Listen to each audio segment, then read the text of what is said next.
ಚನ್ನಪಟ್ಟಣ ತಾಲೂಕಿನ ಸಿಂಗರಾಜಪುರ ಸಮೀಪದ ಸಾತನೂರು ವಲಯ ಅರಣ್ಯ ಪ್ರದೇಶದಲ್ಲಿ ಕರಡಿಯೊಂದು ಬೈಕ್ ಸವಾರರ ಮೇಲೆ ದಾಳಿ ನಡೆಸಿದ ಘಟನೆ ಆತಂಕಕ್ಕೆ ಕಾರಣವಾಗಿದೆ.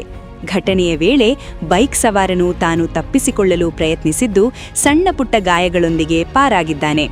ಆದರೆ ಕರಡಿ ಬೈಕ್ ಮೇಲೆ ಆಕ್ರೋಶ ತೋರಿಸಿ ದ್ವಿಚಕ್ರ ವಾಹನವನ್ನು ಸಂಪೂರ್ಣವಾಗಿ ಹಾನಿಗೊಳಪಡಿಸಿದೆ. ಚಕ್ರದ ಸಮೇತ ಬೈಕನ್ನು ಕಿತ್ತು ಹಾಕಿರುವುದು ಸ್ಥಳೀಯರಲ್ಲಿ ಭೀತಿ ಹುಟ್ಟಿಸಿದೆ. ಈ ಕರಡಿಯನ್ನು ಹಿಡಿದು ಬೋನಿಗೆ ಹಾಕುವ ಕಾರ್ಯಾಚರಣೆಯ ವೇಳೆ ಅರಣ್ಯಾಧಿಕಾರಿ ಮುತ್ತುನಾಯಕ್ ಹಾಗೂ ಸಿಬ್ಬಂದಿಯೊಬ್ಬರು ಗಾಯಗೊಂಡಿದ್ದಾರೆ. ಗಾಯಾಳುಗಳಾದ ಬೈಕ್ ಸವಾರ ಸೇರಿ ಮೂವರನ್ನು ಚನ್ನಪಟ್ಟಣ ನಗರದ ಬಿಜೆ ಲಿಂಗೇಗೌಡ ಆಸ್ಪತ್ರೆಗೆ ದಾಖಲಿಸಿ ಚಿಕಿತ್ಸೆ ನೀಡಲಾಗುತ್ತಿದೆ. ಘಟನಾ ಸ್ಥಳದಲ್ಲಿ ನೂರಾರು ರೈತರು ಜಮಾವಣೆಗೊಂಡಿದ್ದು, ಎಷ್ಟೇ ಕೂಗು ಹಾಕಿದರೂ ಕರಡಿ ಅಲುಗಾಡದೆ ಬೈಕ್ನ ಭಾಗಗಳನ್ನು ಕಿತ್ತೊಗೆಯುತ್ತಲೇ ಇದ್ದುದಾಗಿ ಸಾಕ್ಷಿಗಳು ತಿಳಿಸಿದ್ದಾರೆ.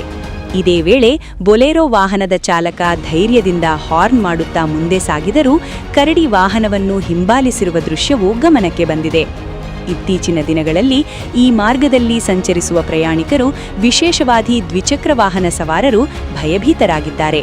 ಅರಣ್ಯಾಧಿಕಾರಿಗಳು ತಕ್ಷಣ ಕ್ರಮ ಕೈಗೊಂಡು ಕರಡಿ ಸೇರಿದಂತೆ ಕಾಡು ಪ್ರಾಣಿಗಳನ್ನು ಹಿಡಿದು ದಟ್ಟ ಅರಣ್ಯ ಪ್ರದೇಶಗಳಿಗೆ ಬಿಡಬೇಕು ಎಂದು ಸ್ಥಳೀಯರು ಆಗ್ರಹಿಸಿದ್ದಾರೆ. ಕರುನಾಡು ಟೈಮ್ಸ್ ಚಾನೆಲ್ನಲ್ಲಿ ಸುದ್ದಿ ಮತ್ತು ಜಾಹೀರಾತು ನೀಡಲು ಈ ನಂಬರ್ಗೆ ಕರೆ ಮಾಡಿ.